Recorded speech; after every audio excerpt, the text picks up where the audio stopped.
Dracula by Bram Stoker. Chapter 20. Jonathan Harker's Journal.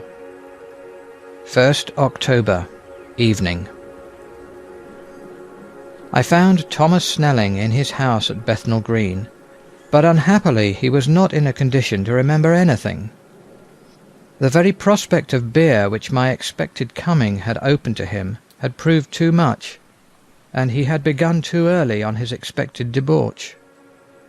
I learned, however, from his wife, who seemed a decent, poor soul, that he was only the assistant of Smollett, who of the two mates was the responsible person.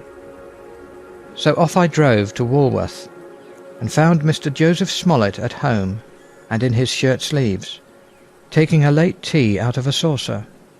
He is a decent, intelligent fellow, distinctly a good, reliable type of workman, and with a headpiece of his own. He remembered all about the incident of the boxes, and from a wonderful dog-eared notebook, which he produced from some mysterious receptacle about the seat of his trousers, and which had hieroglyphical entries in thick, half-obliterated pencil, he gave me the destinations of the boxes. There were, he said, 6 in the cartload which he took from Carfax and left at 197 Chicksand Street, Mile End, New Town, and another 6 which he deposited at Jamaica Lane, Bermondsey. If, then, the Count meant to scatter these ghastly refuges of his over London, these places were chosen as the first of delivery, so that later he might distribute more fully. The systematic manner in which this was done made me think that he could not mean to confine himself to 2 sides of London. He was now fixed on the far east on the northern shore, on the east of the southern shore, and on the south. The north and west were surely never meant to be left out of his diabolical scheme, let alone the city itself and the very heart of fashionable London in the south-west and west. I went back to Smollett and asked him if he could tell us if any other boxes had been taken from Carfax. He replied, "Well, Governor, you've treated me very handsome." I had given him half a sovereign. "And I'll tell you all I know. I heard a man by the name of Bloxham say 4 nights ago in the Hare and Hounds, in Pincher's Alley, as how he and his mate had had a rare dusty job in an old house at Purfleet. There ain't a many such jobs as this here, and I'm thinking that maybe Sam Bloxham could tell you summat." I asked if he could tell me where to find him. I told him that if he could get me the address it would be worth another half sovereign to him. So he gulped down the rest of his tea and stood up, saying that he was going to begin the search then and there.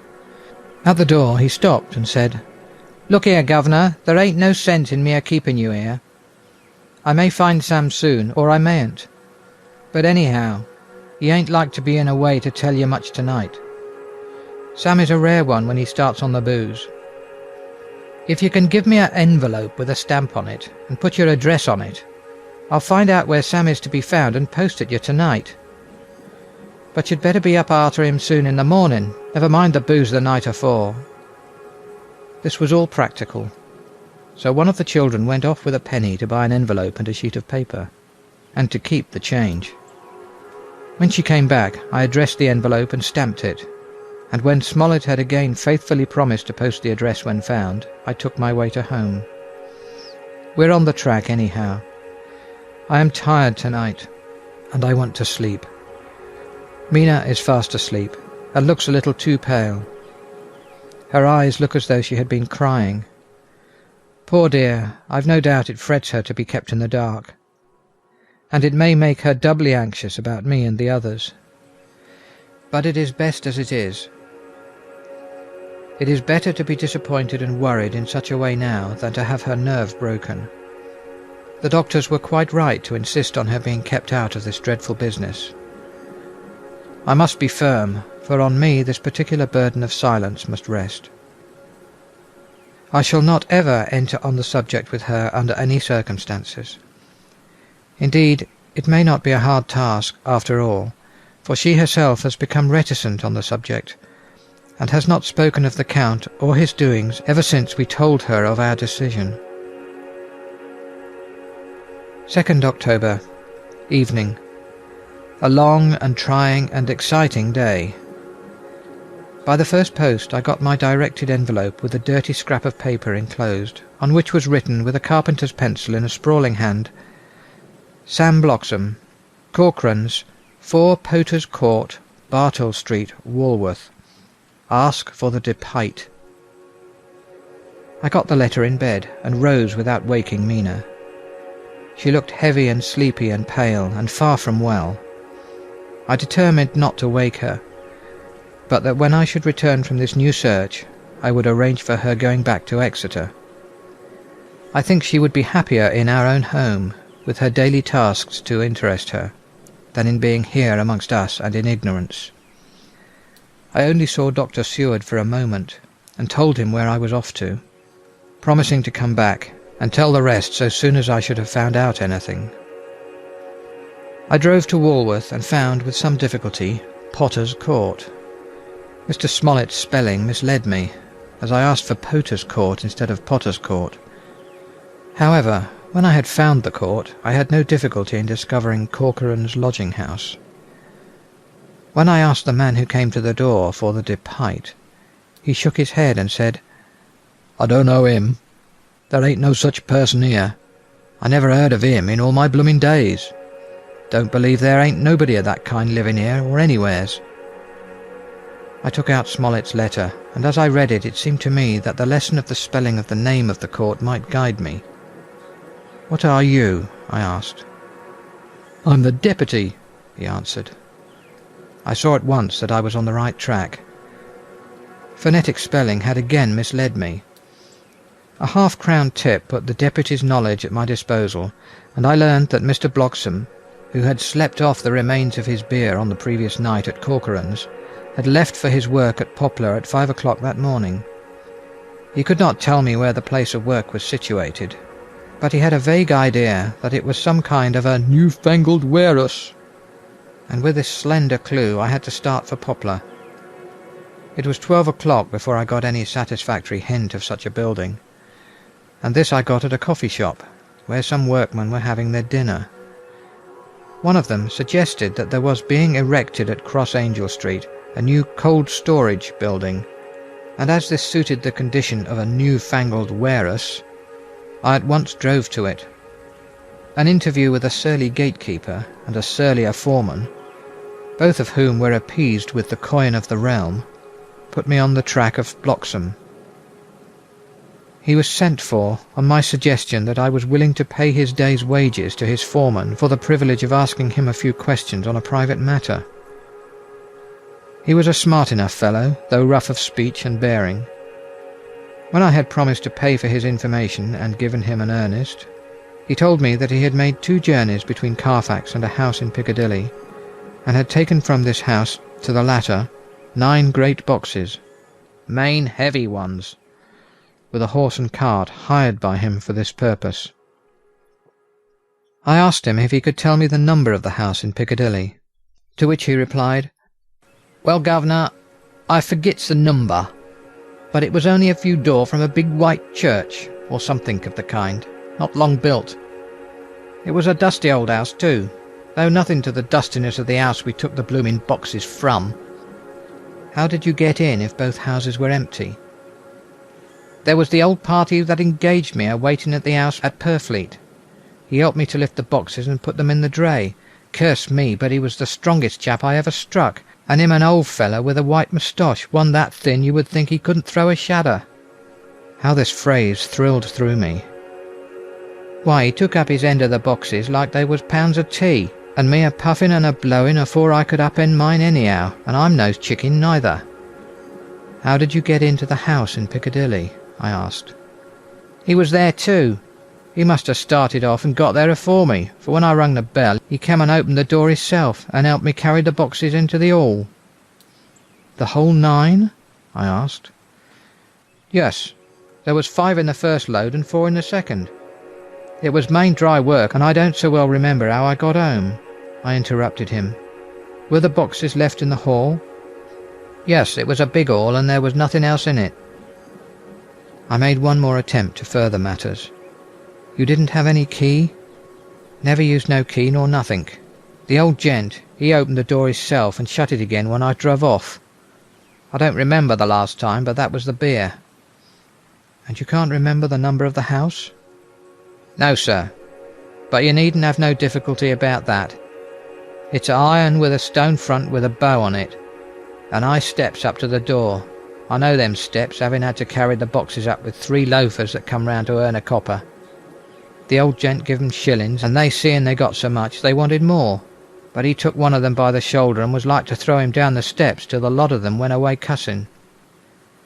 I thought that with this description I could find the house, so having paid my friend for his information, I started off for Piccadilly. I had gained a new painful experience. The Count could, it was evident, handle the earth boxes himself. If so, time was precious, for now that he had achieved a certain amount of distribution, he could, by choosing his own time, complete the task unobserved. At Piccadilly Circus I discharged my cab and walked westward. Beyond the Junior Constitutional I came across the house described and was satisfied that this was the next of the lairs arranged by Dracula. The house looked as though it had been long untenanted.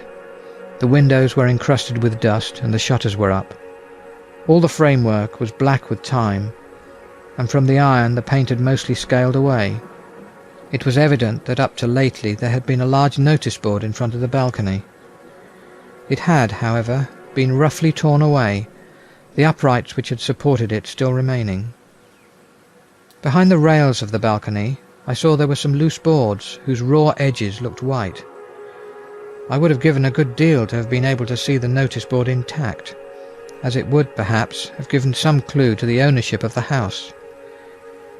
I remembered my experience of the investigation and purchase of Carfax, and I could not but feel that if I could find the former owner there might be some means discovered of gaining access to the house. There was at present nothing to be learned from the Piccadilly side, and nothing could be done, so I went around the back to see if anything could be gathered from this quarter. The mews were active, the Piccadilly houses being mostly in occupation. I asked 1 or 2 of the grooms and helpers whom I saw around if they could tell me anything about the empty house. One of them said that he heard it had lately been taken, but he couldn't say from whom. He told me, however, that up to very lately there had been a notice board of "For Sale" up, and that perhaps Mitchell, Sons and Candy, the house agents, could tell me something, as he thought he remembered seeing the name of that firm on the board. I did not wish to seem too eager, or to let my informant know or guess too much, so thanking him in the usual manner, I strolled away. It was now growing dusk, and the autumn night was closing in, so I did not lose any time. Having learned the address of Mitchell, Sons and Candy from a directory at the Berkeley, I was soon at their office in Sackville Street. The gentleman who saw me was particularly suave in manner, but uncommunicative in equal proportion. Having once told me that the Piccadilly house, which throughout our interview he called a mansion, was sold, he considered my business as concluded. When I asked who had purchased it, he opened his eyes a thought wider, and paused a few seconds before replying, "It is sold, sir." "Pardon me," I said, with equal politeness, "but I have a special reason for wishing to know who purchased it." Again he paused longer, and raised his eyebrows still more. "It is sold, sir," was again his laconic reply. "Surely," I said, "you do not mind letting me know so much." "But I do mind," he answered. "The affairs of their clients are absolutely safe in the hands of Mitchell, Sons and Candy." This was manifestly a prig of the first water, and there was no use arguing with him. I thought I had best meet him on his own ground, so I said, "Your clients, sir, are happy in having so resolute a guardian of their confidence. I am myself a professional man." Here I handed him my card. In this instance I am not prompted by curiosity. I act on the part of Lord Godalming, who wishes to know something of the property which was, he understood, lately for sale. These words put a different complexion on affairs. He said, "I would like to oblige you if I could, Mr. Harker, and especially would I like to oblige his lordship. We once carried out a small matter of renting some chambers for him when he was the Honourable Arthur Homewood. If you will let me have his lordship's address, I will consult the house on the subject, and will, in any case, communicate with his lordship by tonight's post. It will be a pleasure if we can so far deviate from our rules as to give the required information to his lordship." I wanted to secure a friend and not make an enemy, so I thanked him, gave the address at Dr. Seward's, and came away. It was now dark, and I was tired and hungry. I got a cup of tea at the Aerated Bread Company and came down to Purfleet by the next train. I found all the others at home. Mina was looking tired and pale, but she made a gallant effort to be bright and cheerful. It wrung my heart to think that I had had to keep anything from her and so caused her inquietude. Thank God this will be the last night of her looking on at our conferences and feeling the sting of our not showing our confidence. It took all my courage to hold to the wise resolution of keeping her out of our grim task. She seems somehow more reconciled, or else the very subject seems to have become repugnant to her, for when any accidental allusion is made, she actually shudders. I am glad we made our resolution in time, as with such a feeling as this, our growing knowledge would be torture to her. I could not tell the others of the day's discovery till we were alone. So after dinner, followed by a little music to save appearances, even amongst ourselves, I took Mina to her room and left her to go to bed. The dear girl was more affectionate with me than ever, and clung to me as though she would detain me. But there was much to be talked of, and I came away. Thank God the ceasing of telling things has made no difference between us. When I came down again, I found the others all gathered round the fire in the study. In the train I had written my diary so far, and simply read it off to them as the best means of letting them get abreast of my own information. When I had finished, Van Helsing said, "This has been a great day's work, friend Jonathan. Doubtless we are on the track of the missing boxes. If we find them all in that house, then our work is near the end. But if there be some missing, we must search until we find them. Then shall we make our final coup, and hunt the wretch to his real death." We all sat silent a while, and all at once Mr. Norris spoke. "Say, how are we going to get into that house?" "We got into the other," answered Lord Godalming quickly. "But, Art, this is different. We broke house at Carfax, but we had night and a walled park to protect us. It will be a mighty different thing to commit burglary in Piccadilly, either by day or night. I confess I don't see how we are going to get in unless that agency duck can find us a key of some sort." Lord Godalming's brows contracted, and he stood up and walked about the room. By and by he stopped and said, turning from one to another of us, "Quincy's head is level. This burglary business is getting serious. We got off once all right, but we have now a rare job on hand, unless we can find the Count's key basket."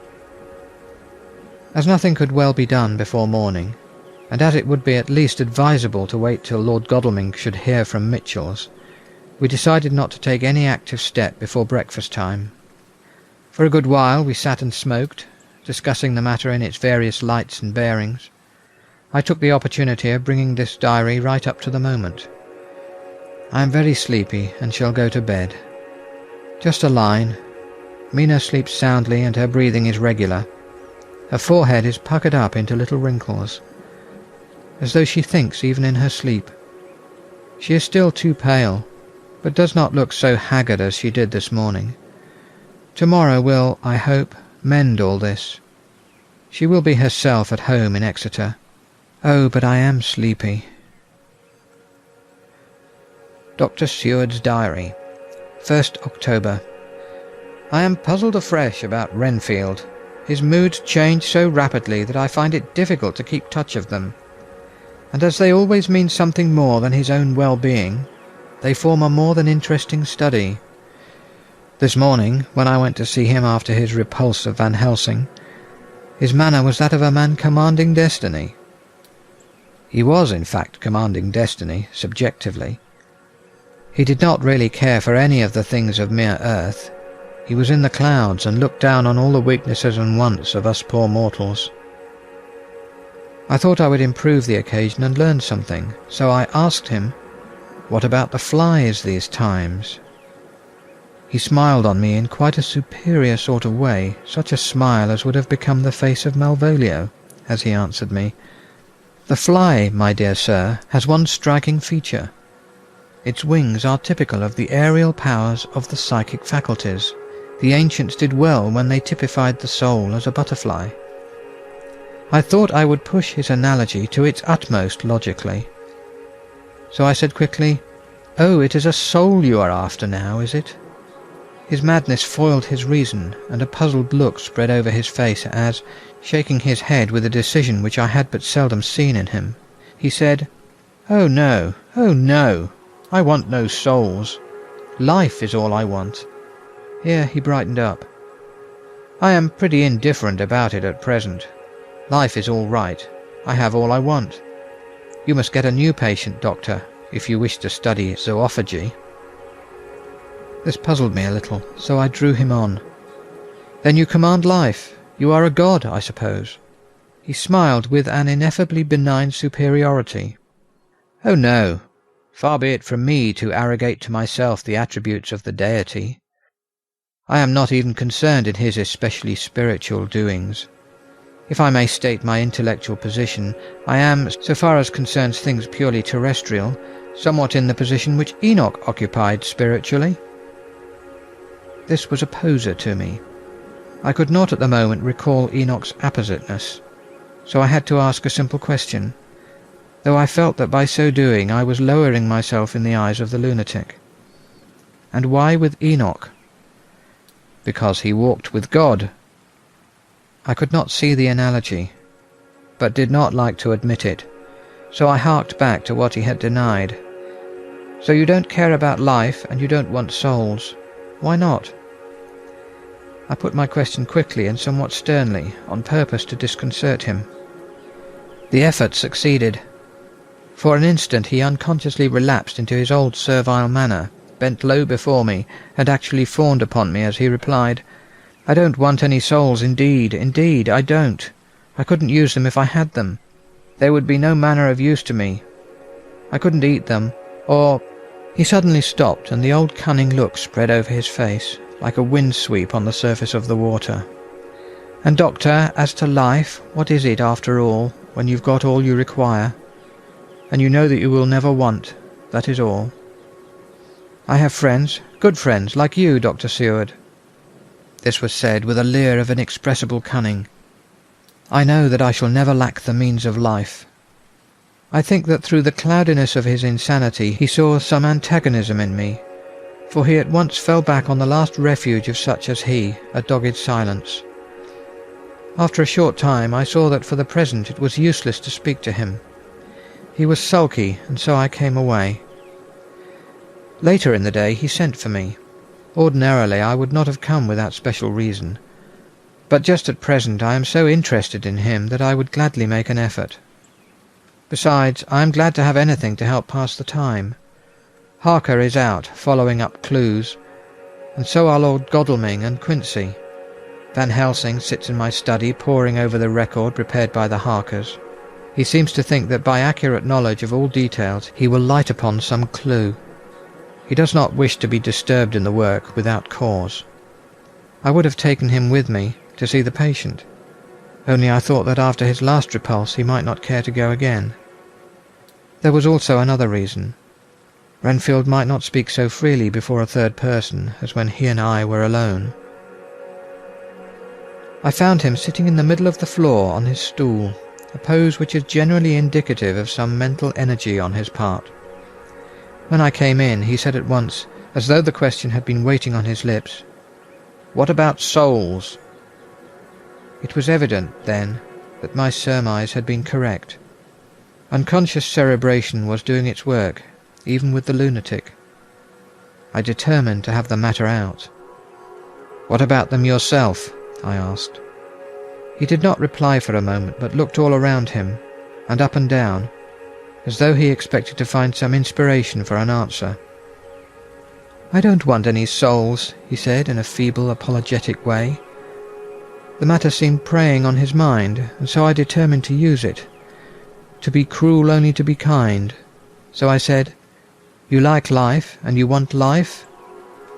"Oh yes, but that is all right. You needn't worry about that." "But," I asked, "how are we to get the life without getting the soul also?" This seemed to puzzle him, so I followed it up. "A nice time you'll have sometime when you're flying out there, with the souls of thousands of flies and spiders and birds and cats buzzing and twittering and moaning all around you. You've got their lives, you know, and you must put up with their souls." Something seemed to affect his imagination, for he put his fingers to his ears and shut his eyes, screwing them up tightly just as a small boy does when his face is being soaped. There was something pathetic in it that touched me.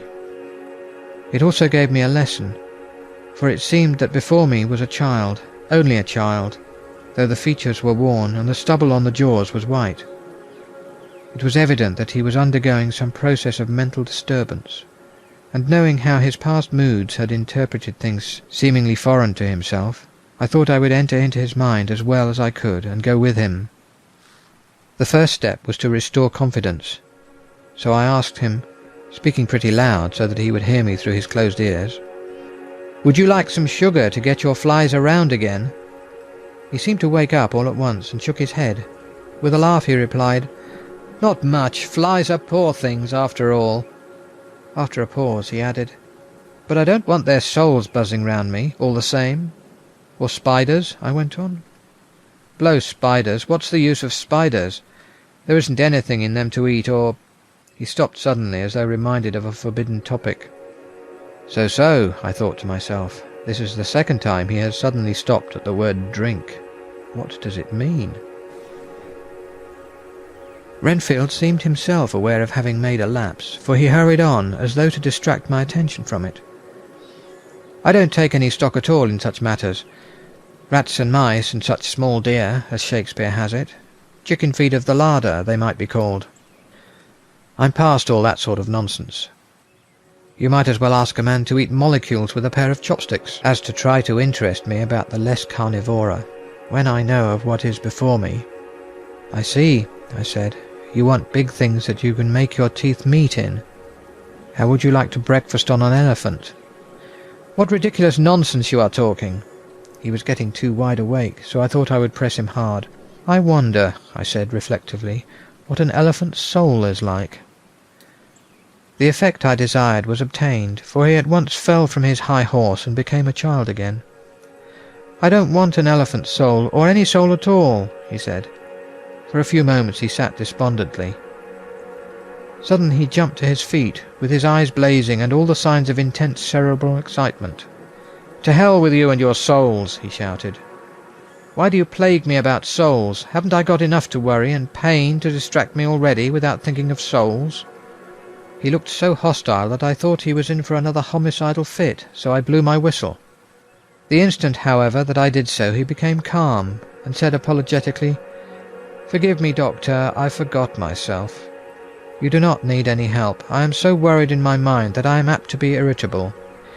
If you only knew the problem I have to face, and that I am working out, you would pity and tolerate and pardon me. Pray do not put me in a strait waistcoat. I want to think, and I cannot think freely when my body is confined. I am sure you will understand."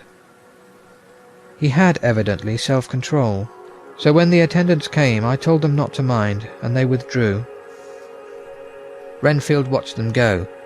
When the door was closed he said with considerable dignity and sweetness, "Dr. Seward, you have been very considerate towards me.